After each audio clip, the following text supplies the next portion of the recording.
Fala pessoal, tudo bem com vocês? Sejam bem-vindos a mais um vídeo aqui no canal.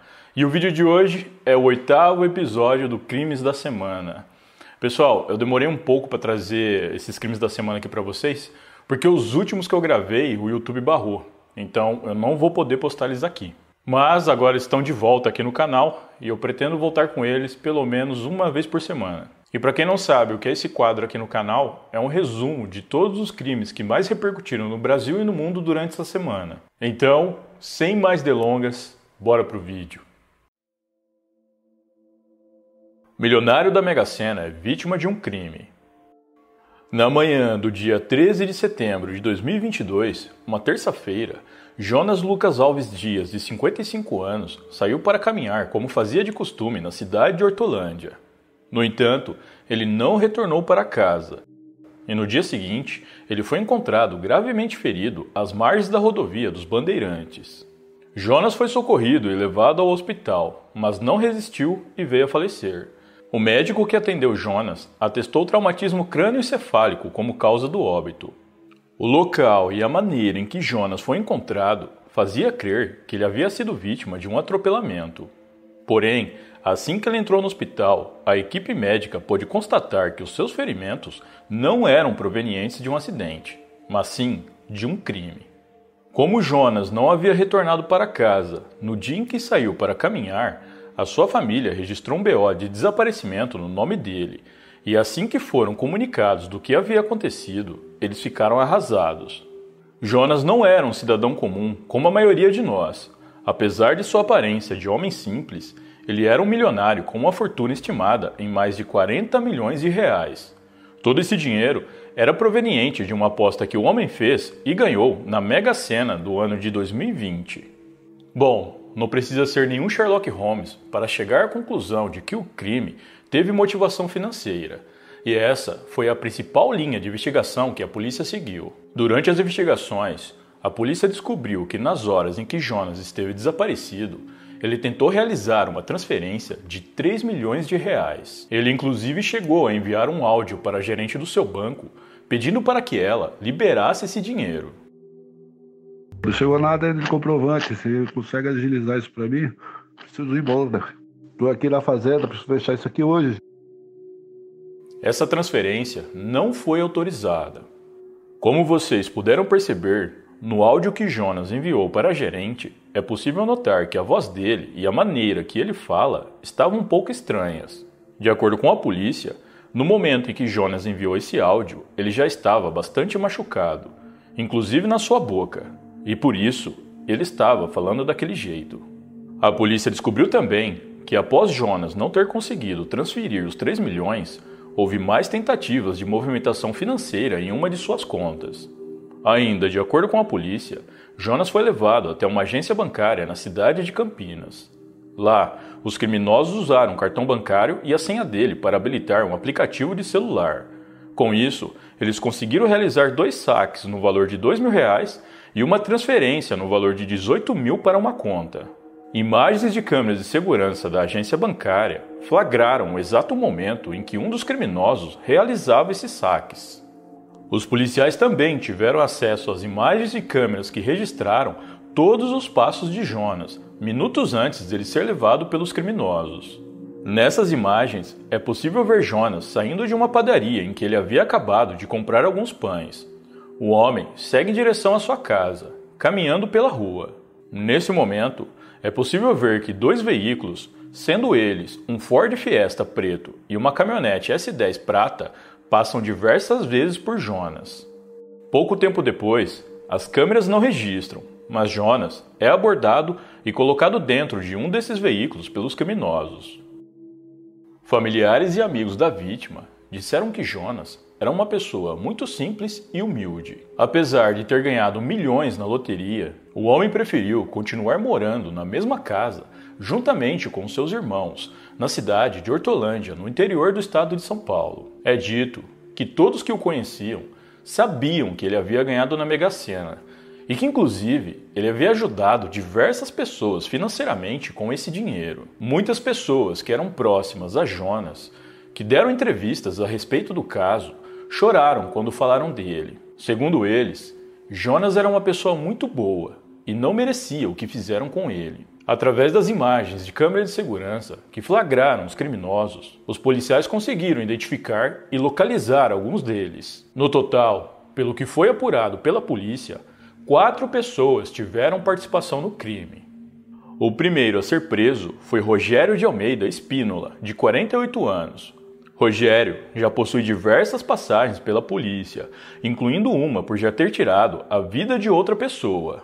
Ele foi localizado e preso no dia 17 de setembro, na cidade de Santa Bárbara do Oeste. De acordo com a polícia, Rogério saiu da prisão em dezembro de 2021, após ter cumprido uma pena de 15 anos. A segunda pessoa a ser presa foi uma mulher trans de 24 anos, chamada Rebeca. A polícia não divulgou o nome completo dela. Ela foi presa no dia 18 de setembro, na cidade de Santa Bárbara do Oeste. O companheiro dela também foi levado para a delegacia, onde ele foi ouvido e depois liberado. Os demais suspeitos de participação no crime são Marcos Vinícius Salles de Oliveira, de 22 anos, que foi flagrado pelas câmeras da agência bancária, e Roberto Jefferson da Silva, de 38. Ambos são considerados foragidos. Nenhum dos envolvidos no crime eram conhecidos de Jonas, mas sabiam da fortuna que ele tinha. Há a informação de que uma parte do dinheiro roubado da vítima foi transferido para uma conta jurídica, ou seja, para alguém que tem empresa aberta. Porém, a polícia disse que não poderia dar mais detalhes sobre isso, pois as investigações estão em andamento. Como Jonas não era casado e também não tinha filhos, todo o seu dinheiro ficou para os seus irmãos, que com muito medo decidiram mudar de cidade e forneceram seu endereço apenas para pessoas próximas e para a polícia, já que o inquérito ainda não foi finalizado e as investigações continuam. Revolta no Irã. Na tarde do dia 13 de setembro de 2022, uma terça-feira, Mahsa Amini, de 22 anos, saiu com seu irmão da cidade de Saqqez, na província do Kurdistão, no Irã, para visitar Teherã, capital do país. Tudo estava indo bem. Eles haviam visitado alguns pontos turísticos da cidade e estavam se divertindo bastante. Até que, por volta das 6 da tarde, eles foram abordados pela Patrulha de Orientação. A Patrulha de Orientação, também conhecida como Polícia da Moralidade, tem como objetivo fiscalizar as vestimentas e o comportamento de cidadãos iranianos. Geralmente, eles ficam em grandes centros urbanos em uma van que é ocupada por alguns agentes masculinos e femininos. Se porventura eles verem alguém com um comportamento impróprio ou vestimenta imprópria, eles abordam a pessoa e a conduzem até uma delegacia, onde a mesma irá receber palestras de como se vestir e se portar. Após essa pessoa ser reeducada, se for homem, é liberado na hora, mas se for mulher, tem que entrar em contato com algum familiar homem para ir buscá-la. Do contrário, ficará detida. Mahsa foi abordada, pois segundo a Patrulha de Orientação, ela estava usando o hijab de forma incorreta. Hijab, para quem não sabe, é o véu que as mulheres no Irã usam para cobrir a cabeça. O uso desse véu é obrigatório no país. De acordo com testemunhas que estavam próximas à abordagem, os agentes da Patrulha de Orientação foram bem violentos com Mahsa. A jovem foi separada do seu irmão e levada sob custódia para um centro de reeducação. Antes de levarem Mahsa, os agentes disseram para o irmão dela que ela assistiria a algumas palestras e que depois ele poderia ir buscá-la. No entanto, quando o irmão dela foi buscá-la no centro de reeducação, Mahsa não estava lá. O rapaz então perguntou para alguns agentes que estavam no local sobre a sua irmã, ao passo que eles responderam que ela estava no hospital. Mahsa Amini havia sido levada para o hospital após ter ficado alguns minutos sob custódia da Patrulha de Orientação. Ela tinha diversos ferimentos na região da cabeça e acabou entrando em coma. 3 dias depois, 16 de setembro, a jovem não resistiu e veio a falecer. A Patrulha de Orientação chegou a emitir um comunicado, alegando que Mahsa havia sofrido uma parada cardíaca e caído no chão. No entanto, seus relatórios médicos que foram vazados mostraram hemorragia cerebral e derrame como causa do óbito. Por conta disso, começou a se especular que os agentes tivessem agredido e causado isso à jovem. Esse fato criou extrema indignação na população iraniana, principalmente nas mulheres, que foram às ruas e tiraram seus hijabs como forma de protesto.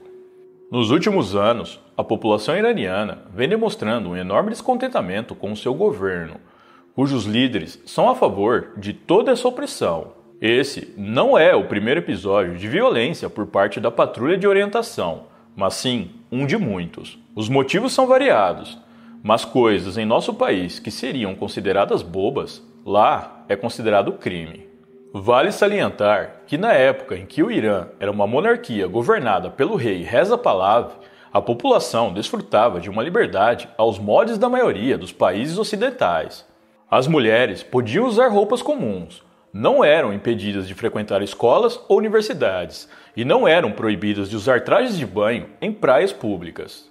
Hoje, até uma simples partida de futebol ou qualquer outro evento esportivo pode levar uma mulher à prisão, caso ela tente assistir de forma presencial. Mas o que levou o Irã a isso?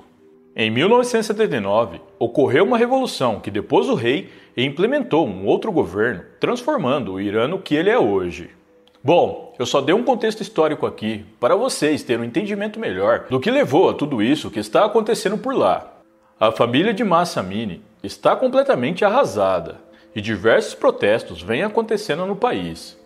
O governo está tentando controlar esses protestos, reprimindo a população e até bloqueando a internet em algumas áreas para que fotos e vídeos não sejam compartilhados e cause mais indignação ainda. Ainda não se sabe onde tudo isso vai parar, mas é certeza que a imagem do governo fique pior do que já está. Bom, pessoal, então é isso. Muito obrigado por me assistirem até o final. Eu vou ficando por aqui. Um grande abraço e até a próxima.